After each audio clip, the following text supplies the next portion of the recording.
know.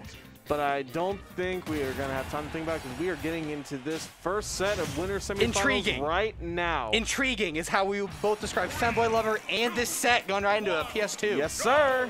So we got Pit and Ridley. We got Dark Pit.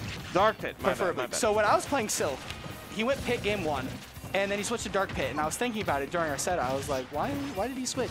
It made me realize that the side B would be more useful as an edge guarding tool, or to kill more early off stage against more like heavier characters. I mean, you could consider Ridley a heavier character, right? Yeah, because the angle sends that. Yeah, it sends that, like with upper dash arm for Pit, it sends straight up. Yeah. So you can't really. You died? What happened? You died. I don't know. I was just busy talking about upper dash Yeah, arm. we were just talking about like character picks. Talking about Kid Icarus Uprising, and here you are, already down to stock. It's gonna be interesting to. I haven't seen much of Silk's gameplay, but Pit and Dark Pit were my first mains in Smash 4. Yeah. First ever main, so it's great to see them out here making waves, putting in work. Yeah, one thing that when I was playing Silk, the one thing that I noticed, because I've never played Silk, I haven't really watched much of his sets before that. One thing that I would describe his play as. Wow, that tech was amazing. He's.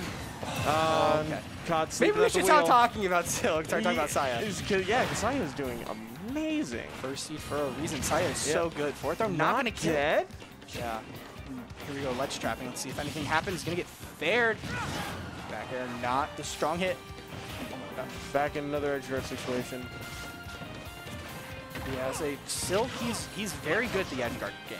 He's very patient. He knows his combos, and he's very, very good at ledge. He can play super patient, all that stuff. I love that. You can edge cancel? It's only at roll distance from ledge. So you roll from ledge, and that's the setup for it. That is. It's cool. That's so cool. I had no idea you could do that. I've never seen it used practically. That was the first time I've ever seen it be used practically. So, yeah, good job. But Saya is just so good at getting off the ledge. Like I was saying, still very good at keeping someone on the ledge. But these fairs from ledge are super nice. And then the reset, something like that. Yeah, they say like. Just like that, this game is a lot more even than it was a couple seconds ago. Yeah, and hit combos, especially. No. You gotta stop like that. I'm going to stop talking like that. Every time commentators curse, you know? Yeah, that's how you get used to it. Yeah, but like one thing I would say is like Ridley is so good at not getting ledge trapped. Yeah. Fair from ledge is super nice. You back away from it instantly. And then you have uppy, which can still hit you while snapping the ledge. The hitbox is ginormous. If you're coming from above, then you have to worry about the fireballs. Then you also have to worry about like side B and fair, like you mentioned. There's so many things you need to worry about when you have Ridley on the ledge.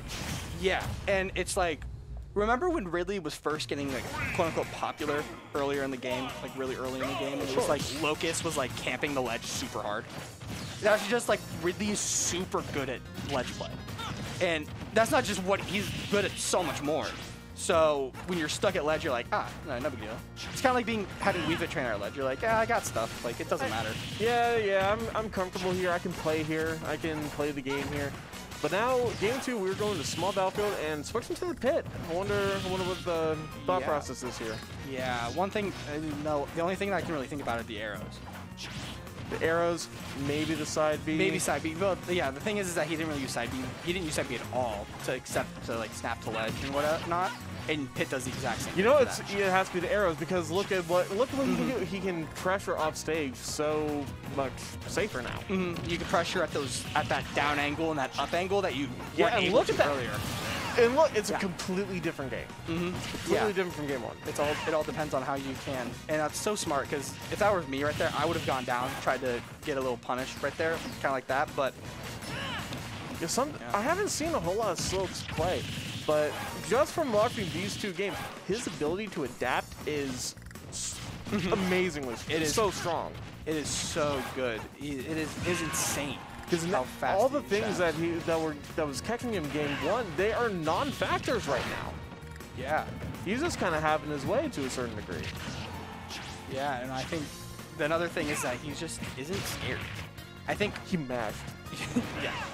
The Ridley factor is always there. That's what I'm going to start calling it. True. Or we can just call it the Ganon factor. The Ganon factor. It's a bad character, but you're going to die at 40. He has good moves. You have to respect him, and if you don't, you're gonna get screwed over. And the same, you can apply that to Ridley too. Ridley, not a good character in the sense of tier lists and stuff like that, but super good in the hands of has solid, has solid buttons. Yeah. So, you got the snipe. Ooh. Great match. Wow. Yeah, you're barely living that. That's great. And then this off play is so scary. Yeah, they're just brawling out there. Yeah, both multiple jumps, bar recovery. This is scary. Double parry. Yeah, great orbiters to save you, and dash attack gonna kill off the top. Orbiters is such an underrated defensive option. Oh yeah, it's so nice. It's such a vibe. Yeah. It protects everything except your toes, but you know, I won't save you from the crueling up smash of Ridley. I don't even think that was up. I think it was just up. I think it's been up tilt. Up tilt? Ugh. Yeah, that's even worse. It's like point dead. Yeah. Bing bing. All right, yeah, but 2 stocks to 1 now. Yeah, Silk, where he wants to be right now. Commanding position. And that was really good. Even that like 80%, that down air didn't spike. Please pull that off. Getting Edgar to the orbiter is so satisfying. Yeah, pushing him off is so funny. Yeah, Silk right where. Oh no, that's so unfortunate. Okay, didn't need too much for it. Yeah, now he's in another commanding position. He's got enough wiggle room to allow stuff like that to happen, but you're gonna die at 70 to that. Oh man, yeah, and then this is where the scare factor is. You start being like, oh, this is my last stock. Of winners possibly, like what do I do? And then Ridley's at ledge, and it's just that fear factor. You got to be careful. Yeah, great awareness and great patience. To not jump the gun there. Yeah, if that was me, I would have just gotten like one hit of fair. Yeah, I would have tried to do a drag down fair into something, or and you would have they would have still lived. And so yeah, Silk, great job just run down there doing F smash, which Side B might not have killed there. So yeah, great awareness. That's probably the only move that would have killed. Yeah, realistically. And game 3. Game 3. We are going to Hollow Bastion? Hollow Bastion. Bastion. Got it. And this is still a best of 3 out of 5, or 2 out of 3. Apologies. Yeah, I believe only like it's only top 3. Yeah. So winner will move on. Let's see. Okay, good combo. Yes, the drag downs. I love drag downs. That's the thing about pit is if you know pit combos and your opponent does not know pit combos, you're taking 70 off the bat from pit combos. It's just a factor of knowing them and being able to execute them.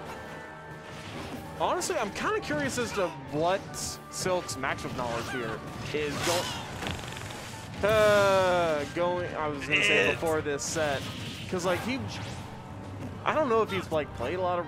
Played a lot of Ridleys, but you know they're doing. Ooh. Yeah, the only one we have in Columbus is Grick. Yeah, the only one we have is Grick.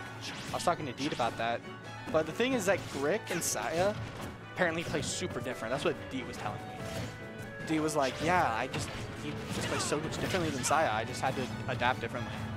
So, you know, might not even if he has played Grick, might not help him in the long run. Right. Yeah, it's just character matchup and player matchups. That's what you need to know in order to be successful at this game. Yeah. All right. Good. Ledge trapping gonna miss fair, and almost getting that. That was still slick though. Yeah, still getting a grab. All of the options covered right there. That back air should have hit realistically, but oh no, you're so. I thought you were dead there.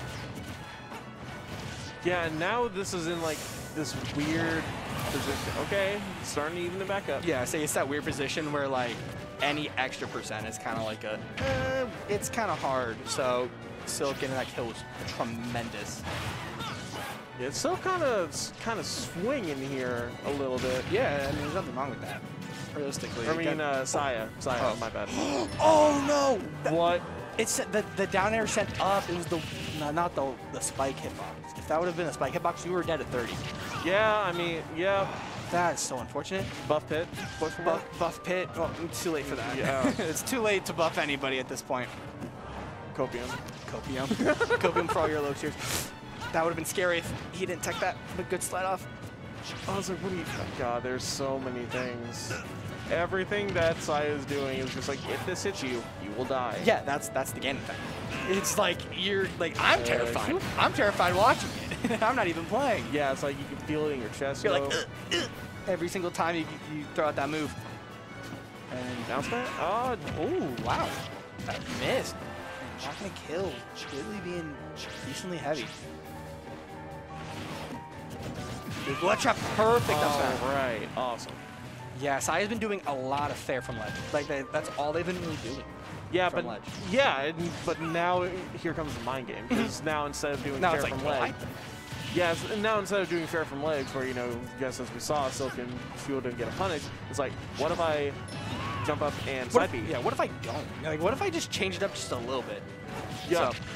It's like that side B. That's some. If like I was in this position, that's something I would keep in the pocket for. Like in a situation where it would probably kill. Yeah. But, yeah. That's the one combo. Now only 9% difference. Yeah, Sya's still going for fair. I don't know if they know what to do. Okay, good roll, but still being covered. Yeah, Silk being so good. Yeah, Silk is aware of that. Oh, what? The side B. Was that air? It was side B. Oh no! I saw the claw. Oh no! That is unfortunate. No, they're both gone. They don't